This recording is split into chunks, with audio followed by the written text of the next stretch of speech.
नमस्कार, भारत में आपका स्वागत है। आइए जानते हैं देश की 10 बड़ी खबरें। मोदी मंत्रिमंडल में फेरबदल के दौरान ज्योतिरादित्य सिंधिया को मिला बड़ा पद। मध्य प्रदेश से राज्यसभा सांसद ज्योतिरादित्य सिंधिया को नागरिक उड्डयन मंत्रालय का प्रभार दिया गया है। इससे पहले नागरिक उड्डयन मंत्रालय का स्वतंत्र प्रभार हरदीप पुरी के पास था। आपको बता दें कि ज्योतिरादित्य सिंधिया को मोदी कैबिनेट विस्तार में पहली बार जगह दी गई है। जिन 36 नए चेहरों को शामिल किया गया है उनमें से एक ज्योतिरादित्य सिंधिया भी हैं। इधर सिविल एविएशन मंत्री रहे हरदीप सिंह पुरी अब देश के पेट्रोलियम मंत्री होंगे। मंत्रालय संभालते ही कानून मंत्री अश्विनी वैष्णव ने ट्विटर को दी सख्त चेतावनी।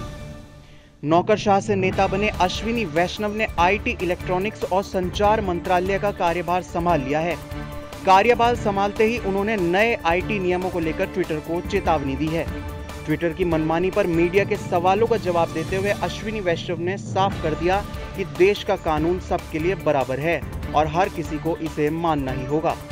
आपको बता दें कि संसद सदस्य के रूप में अश्विनी वैष्णव का ये पहला कार्यकाल है और वे कैबिनेट मंत्री के रूप में इलेक्ट्रॉनिक्स और आईटी मंत्रालय, संचार मंत्रालय और रेल मंत्रालय के भी प्रभारी होंगे। मोदी मंत्रिमंडल में फेरबदल को लेकर राहुल गांधी ने केंद्र सरकार पर साधा निशाना। प्रधानमंत्री नरेंद्र मोदी ने कैबिनेट में बड़ा फेरबदल किया। उन्होंने मंत्रिपरिषद में 36 नए चेहरों को जगह दी और 7 मंत्रियों को प्रमोट भी किया। वहीं स्वास्थ्य मंत्री हर्षवर्धन, शिक्षा मंत्री रमेश पोखरियाल निशंक, कानून मंत्री का पदभार संभाल रहे रविशंकर प्रसाद और सूचना व प्रसारण मंत्री प्रकाश जावड़ेकर सहित कुल 12 मंत्रियों को छुट्टी भी कर दी। हर्षवर्धन के इस्तीफे के बाद विपक्षी पार्टियां तंज कस रही हैं। इसी बीच इशारों में राहुल गांधी ने #चेंज के साथ ट्वीट किया। उन्होंने ट्वीट में लिखा कि क्या इसका मतलब है कि अब टीकों की और कमी नहीं होगी। आपको बता दें कि कर्नाटक, राजस्थान और पश्चिम बंगाल समेत कई राज्यों में वैक्सीन की कमी की शिकायतें आ रही हैं। संजय निषाद ने यूपी विधानसभा चुनाव को लेकर बीजेपी पर कसा तंज।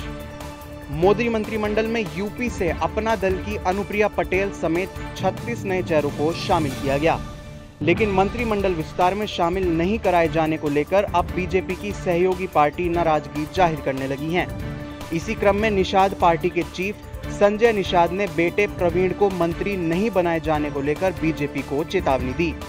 संजय निषाद ने कहा, अगर अपना दल की अनुप्रिया पटेल को मंत्री परिषद में जगह मिल सकती है तो सांसद प्रवीण निषाद को क्यों नहीं। उन्होंने कहा कि निषाद समुदाय के लोग पहले से ही बीजेपी को छोड़ रहे हैं और अगर पार्टी अपनी गलतियों में सुधार नहीं करती तो उसे आगामी विधानसभा चुनाव में परिणाम भुगतने होंगे। कांग्रेस नेता दिग्विजय सिंह ने मोहन भागवत और असदुद्दीन ओवैसी पर साधा निशाना। कांग्रेस के वरिष्ठ नेता दिग्विजय सिंह ने आरएसएस प्रमुख मोहन भागवत के सभी भारतीयों का डीएनए एक होने वाले बयान पर निशाना साधा है।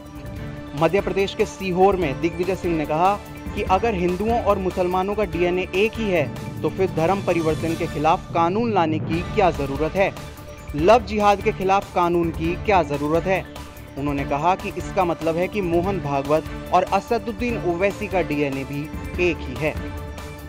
हिमाचल प्रदेश के 6 बार मुख्यमंत्री रह चुके वीरभद्र सिंह का हुआ निधन। हिमाचल प्रदेश के पूर्व मुख्यमंत्री और कांग्रेस के वरिष्ठ नेता वीरभद्र सिंह का निधन हो गया। शिमला के इंदिरा गांधी मेडिकल कॉलेज में वीरभद्र सिंह ने अंतिम सांस ली।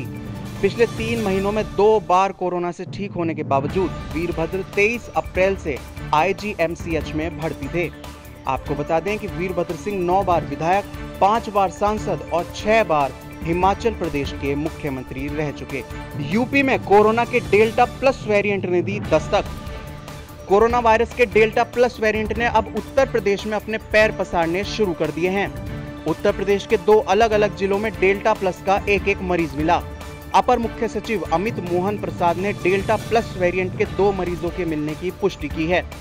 ये मरीज गोरखपुर और देवरिया में मिले हैं। इनमें से एक मरीज की मौत भी हो चुकी है। बेतहाशा बढ़ती महंगाई ने आम जनता पर किया डबल अटैक। आम लोगों पर महंगाई की एक और मार पड़ी है। पेट्रोल डीजल की बढ़ती कीमतों से लोग पहले ही परेशान हैं, अब सीएनजी और पीएनजी के दाम भी बढ़ गए। दिल्ली में सीएनजी की कीमत 43.40 रुपये प्रति किलोग्राम से बढ़कर 44.30 प्रति किलोग्राम रुपये हो गई है। वहीं घरेलू उपयोग के लिए पीएमजी के भाव 29.66 SCM हो गए हैं। ओमान ने कोरोना संक्रमण के चलते अंतर्राष्ट्रीय उड़ानों पर लगाया प्रतिबंध। दुनिया में कोरोना वायरस की वजह से हाहाकार मचा हुआ है। कोरोना के कारण लाखों लोग हर रोज दुनिया में संक्रमित हो रहे हैं। इसी बीच कई देश यात्राओं पर प्रतिबंध भी लगा रहे हैं। इसी क्रम में ओमान ने 24 देशों से यात्री विमानों के देश में एंट्री पर अनिश्चित काल के लिए रोक लगा दी। ओमान ने भारत, पाकिस्तान और बांग्लादेश समेत 24 देशों से यात्री विमानों के देश में प्रवेश पर अनिश्चित काल तक के लिए रोक लगा दी है। लंबी लड़ाई के बाद चीन हुआ मलेरिया से मुक्त। विश्व स्वास्थ्य संगठन ने चीन को मलेरिया मुक्त घोषित कर दिया है। चीन को मच्छरों से होने वाली बीमारी को खत्म करने के लिए 70 साल तक प्रयास करना पड़ा। देश में सालाना 1940 के दशक में संक्रामक बीमारी के 3 करोड़ मामले दर्ज किए जाते थे, लेकिन अब लगातार 4 सालों से एक भी घरेलू स्तर पर मामला सामने नहीं आया। WHO ने मलेरिया से देश के छुटकारा पाने पर चीन के लोगों को बधाई दी है। खबरों को जानने के लिए हमारा चैनल नमस्कार भारत सब्सक्राइब करें। अगर आपको हमारा प्रयास अच्छा लग रहा है तो वीडियो को लाइक और शेयर करने के साथ अपने सुझाव कमेंट बॉक्स में जरूर दें।